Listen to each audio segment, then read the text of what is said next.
Well, inflation is at a 40-year high and stock prices are falling, and the Federal Reserve is raising interest rates. So we're getting answers to see if we're at risk of enduring another recession.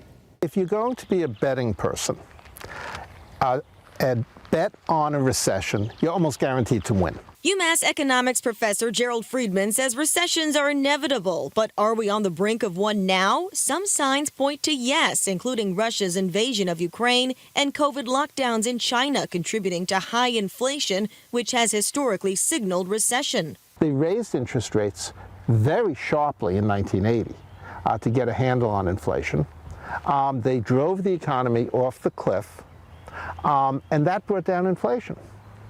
Ultimately, it brought down oil prices. To a lesser degree, the Fed is again raising interest rates to curb inflation, which will slow spending in areas that require consumers to borrow, like housing. The average rate on a 30-year fixed mortgage has jumped to 5.3%. A year ago, it was below 3%.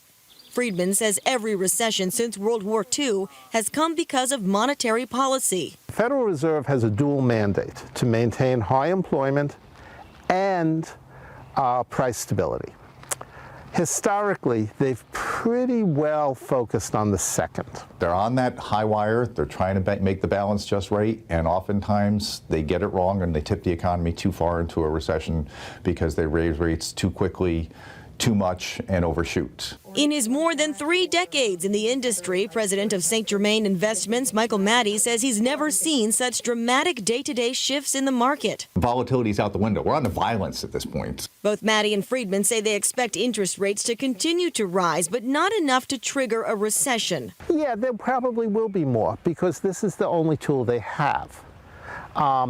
But I don't think that they will be pushing hard. It gives me some confidence that they may be able to get this a lot, if not right, a lot closer to right than they have in the past. If a recession were to happen, the most widespread impact is job loss. You talk about these people losing their jobs with $500 or less in the bank, and those are the people who get laid off. So be sure your employer is paying up on your Social Security taxes, or if you're an independent contractor, you are, so you can collect unemployment if need be. Now's a good time to save up and pay off debt. Not a good time to be trying to take on a whole bunch more debt, especially if it's any kind of a variable rate debt. And you certainly, if you can, take the time right now to pay down things like a credit card and things like that. It's always a good goal to have. You may also think twice about making any big expenditures. You may have been planning to buy a pool. You may have second thoughts about that if you're afraid that you'll be laid off. Anxiety about a recession appears to be spreading through the stock market, but Friedman says the best thing you can do is keep your money where it is. The thing to do, if you can, is to ride this out. Over the long term, equities in the stock market are the best investment you can make. He says chances are this is an overreaction, with people anticipating the Fed will act more aggressively than it does, though both experts agree the red flags cannot be ignored.